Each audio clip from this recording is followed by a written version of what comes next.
नमस्कार मेरे प्यारे साथियों, आप सभी का स्वागत है जी के शुभम स्टडी में। और आप लोग कैसे हैं? आशा करते हैं कि आप लोग स्वस्थ होंगे, मस्त होंगे और जहां भी होंगे अपनी अपनी तैयारी में व्यस्त होंगे। तो दोस्तों, आज हम बात करने वाले बिहार पुलिस से संबंधित टॉप 20 ऐसे प्रश्न हैं जो कि परीक्षा की दृष्टि से देखा जाए बहुत ही इंपॉर्टेंट क्वेश्चन है और लगभग परीक्षा में हर बार पूछा जा रहा है। तो आप लोग से निवेदन है कि वीडियो को अंत तक जरूर देखिएगा। यदि आप लोग चैनल पर नए हो तो चैनल को सब्सक्राइब जरूर कर लीजिए। तो चलिए बिना देर किए स्टार्ट करते हैं। आज का पहला क्वेश्चन है, जो पढ़ेगा वह पास होगा, इनमें कौन सा विशेषण है? तो दोस्तों, जो पढ़ेगा वह पास होगा, इनमें कौन सा विशेषण है उसी को आपको बताना है। आपका ऑप्शन दिया है संज्ञावाचक विशेषण, गुणवाचक विशेषण, परिणामवाचक विशेषण या फिर सर्वनामिक विशेषण। तो याद रखिएगा, आपका राइट आंसर हो जाएगा ऑप्शन डी, सर्वनामिक विशेषण। जो पढ़ेगा वह पास होगा, इनमें सर्वनामिक विशेषण है। तो याद रखिएगा, ऑप्शन डी को लॉक कर लेते हैं। चलिए अगला क्वेश्चन देखते हैं। यदि दोस्तों आप सभी को पहले से किसी भी क्वेश्चन का आंसर पता हो तो आप सब उसका जवाब कमेंट बॉक्स में ज़रूर देना। तो आप कौन सा सर्वनाम है? तो दोस्तों, आप कौन सा सर्वनाम है? आपका ऑप्शन दिया है पुरुषवाचक, निजवाचक, संबंधवाचक या फिर निश्चयवाचक। तो याद रखिएगा, आपका राइट आंसर हो जाएगा ऑप्शन बी, निश्चयवाचक। तो आप में निश्चयवाचक सर्वनाम है। तो याद रखिएगा, ऑप्शन बी को लॉक कर लेते हैं। चलिए अगला क्वेश्चन देखते हैं। निम्न में से बादल का तत्भव शब्द कौन सा है? दोस्तों, निम्न में से बादल का तत्सम शब्द कौन सा है? आपका ऑप्शन दिए मेघ, घन, वाष्प या फिर वारिद। तो याद रखिएगा, आपका राइट आंसर हो जाएगा ऑप्शन डी, वारिद। तो वारिद बादल का तत्सम शब्द है। तो याद रखिएगा, ऑप्शन डी को लॉक कर लेते हैं। चलिए अगला क्वेश्चन देखते हैं। दोस्तों, ये जितना भी हिंदी का क्वेश्चन है आप सबके लिए काफ़ी इंपॉर्टेंट रहने वाला है, इसको ध्यान से देखिएगा। निम्न में से कौन सा द्वंद्व समास का उदाहरण है? तो दोस्तों, निम्न में से कौन सा द्वंद्व समास का उदाहरण है उसी को आपको बताना है। आपका ऑप्शन दिया दर्शनानन, दीनहीन, विफला या फिर यथाशक्ति। तो याद रखिएगा, आपका राइट आंसर हो जाएगा ऑप्शन बी, दीनहीन। तो दीनहीन द्वंद्व समास का उदाहरण है। तो याद रखिएगा, ऑप्शन बी को लॉक कर लेते हैं। चलिए अगला क्वेश्चन देखते हैं। स्वागत में संधि है। तो दोस्तों, स्वागत में कौन सी संधि है उसी को आपको बताना। यदि आप सभी को पहले से पता हो तो उसका जवाब कमेंट बॉक्स में ज़रूर देना। तो स्वागत में संधि है, तो स्वागत में कौन सी संधि पाई जाती है? आपका ऑप्शन दिया गुण संधि, व्यंजन संधि, यड़ संधि या फिर दीर्घ संधि। तो याद रखिएगा, आपका राइट आंसर जाएगा ऑप्शन सी, यड़ संधि। तो स्वागत में यड़ संधि है। तो याद रखिएगा, ऑप्शन सी को लॉक कर लेते हैं। चलिए अगला क्वेश्चन देखते हैं। काफ़ी इंपॉर्टेंट क्वेश्चन है। दिगंबर का सही संधि विच्छेद क्या होगा? दोस्तों, दिगंबर का सही संधि विच्छेद क्या होगा उसी को आपको बताना है। आपका ऑप्शन दिया है दिग धन अंबर, दिक धन अंबर, दिगा धन अंबर या फिर दिक धन अंबर। तो याद रखिएगा, आपका राइट आंसर जाएगा ऑप्शन बी, दिक धन अंबर। तो दिगंबर का सही संधि विच्छेद दिग धन अंबर होगा। तो याद रखिएगा, ऑप्शन बी को लॉक कर लेते हैं। चलिए अगला क्वेश्चन देखते हैं। काफ़ी इंपॉर्टेंट क्वेश्चन है। जिस पर अभियोग लगाया गया हो उसको क्या कहा जाता है? तो दोस्तों, जिस पर अभियोग लगाया गया हो उससे क्या कहा जाता है उसी को आपको बताना है। आपका ऑप्शन दिए प्रतिवादी, अभियुक्त, अभियोगी या फिर गुणहार। तो याद रखिएगा, आपका राइट आंसर जाएगा ऑप्शन बी, अभियुक्त। तो जिस पर अभियोग लगाया गया हो उसे अभियुक्त कहा जाता है। तो याद रखिएगा, ऑप्शन बी को लॉक कर लेते हैं। चलिए अगला क्वेश्चन देखते हैं। नरोत्तम में कौन सा समास है? तो दोस्तों, नरोत्तम में कौन सा समास है? आपका ऑप्शन दिए द्वंद्व, तत्पुरुष, अव्ययभाव, विकर्मधारय। तो याद रखिएगा, आपका राइट आंसर जाएगा ऑप्शन बी, तत्पुरुष। तो नरोत्तम में तत्पुरुष समास है। तो याद रखिएगा, ऑप्शन बी को लॉक कर लेते हैं।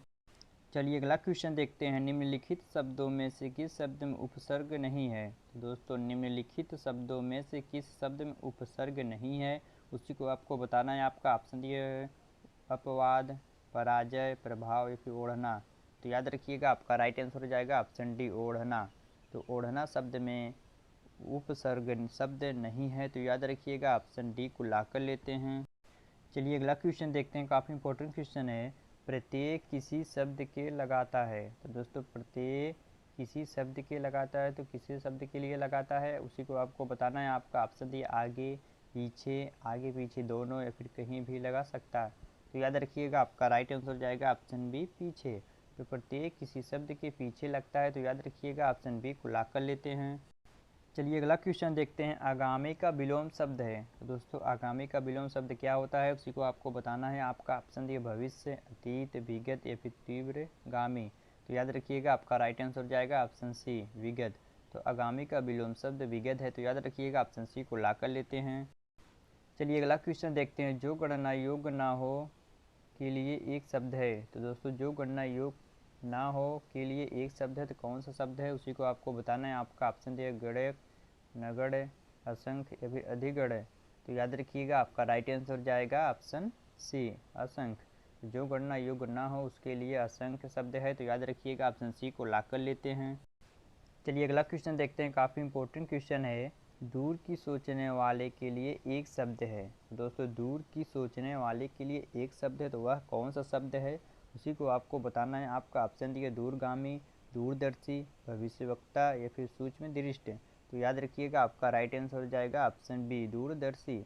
दूर की सोचने वालों के लिए दूरदर्शी शब्द है, तो याद रखिएगा ऑप्शन बी को लॉक कर लेते हैं। चलिए अगला क्वेश्चन देखते हैं। मोक्ष की इच्छा करने वाला कहलाता है। दोस्तों मोक्ष की इच्छा करने वाला क्या कहलाता है उसी को आपको बताना है। आपका ऑप्शन दिया सन्यासी, तपस्वी, मुमुक्षु या फिर योगी। तो याद रखिएगा आपका राइट आंसर हो जाएगा ऑप्शन सी, मुमुक्षु। तो मोक्ष की इच्छा करने वाला मुमुक्षु कहलाता है, तो याद रखिएगा ऑप्शन सी को लॉक कर लेते हैं। चलिए अगला क्वेश्चन देखते हैं। काफ़ी इंपॉर्टेंट क्वेश्चन है, इसको ध्यान से देखिएगा। वीर पुत्र को जन्म देने वाली स्त्री के लिए एक शब्द है। तो दोस्तों वीर पुत्र को जन्म देने वाली स्त्री के लिए एक शब्द है, तो वह कौन सा शब्द है। आपका ऑप्शन दिए वसुंधरा, माता, जननी या फिर वीर प्रसू। तो याद रखिएगा आपका राइट आंसर हो जाएगा ऑप्शन डी, वीर प्रसू। तो वीर पुत्र को जन्म देने वाली स्त्री के लिए एक शब्द वीर प्रसू है, तो याद रखिएगा ऑप्शन डी को लॉक कर लेते हैं। चलिए अगला क्वेश्चन देखते हैं। काफ़ी इंपॉर्टेंट क्वेश्चन है। माथा ठनकाना का अर्थ है। दोस्तों माथा ठनकाना का अर्थ क्या है, यदि आप सभी को पता हो तो आप सब उसका जवाब कमेंट बॉक्स में ज़रूर देना। तो माथा ठनकाना का अर्थ क्या होता है उसी को आपको बताना है। आपका ऑप्शन दिया उदास होना, नुकसान होना, सिर दर्द होना या फिर शक हो जाना। तो याद रखिएगा आपका राइट आंसर जाएगा ऑप्शन डी, शक हो जाना। तो माथा ठनकाना का अर्थ शक हो जाना है, तो याद रखिएगा ऑप्शन डी को लॉक कर लेते हैं। चलिए अगला क्वेश्चन देखते हैं। आसमान से बातें करने का अर्थ है। दोस्तों आसमान से बातें करने का अर्थ है, तो क्या अर्थ है। आपका ऑप्शन दिए पागल हो जाना, तेज दौड़ना, बहुत ऊंचा होना या फिर बहुत परिश्रम करना। तो याद रखिएगा आपका राइट आंसर जाएगा ऑप्शन सी, बहुत ऊंचा होना। तो आसमान से बात करने का अर्थ बहुत ऊंचा होना है, तो याद रखिएगा ऑप्शन सी को लॉक कर लेते हैं। चलिए अगला क्वेश्चन देखते हैं। सूरदास की भक्ति किस भाव की थी। तो दोस्तों सूरदास की भक्ति किस भाव की थी। आपका ऑप्शन दिए दास भाव, सखा भाव, प्रतिभाव या फिर स्वामी भाव। तो याद रखिएगा आपका राइट आंसर हो जाएगा ऑप्शन बी, सखा भाव। तो सूरदास की भक्ति सखा भाव की थी, तो याद रखिएगा ऑप्शन बी को लॉक कर लेते हैं। चलिए अगला क्वेश्चन देखते हैं। काफ़ी इंपॉर्टेंट क्वेश्चन, इसको ध्यान से देखिएगा। निम्न में से किस पुस्तक में भ्रमर गीत का प्रसंग है। तो दोस्तों निम्न में से किस पुस्तक में भ्रमर गीत का प्रसंग है, तो किस पुस्तक में भ्रमर गीत का प्रसंग है। आपका ऑप्शन दिया है रामचरितमानस, विनय पट्टिका, सूरसागर, इनमें से कोई नहीं।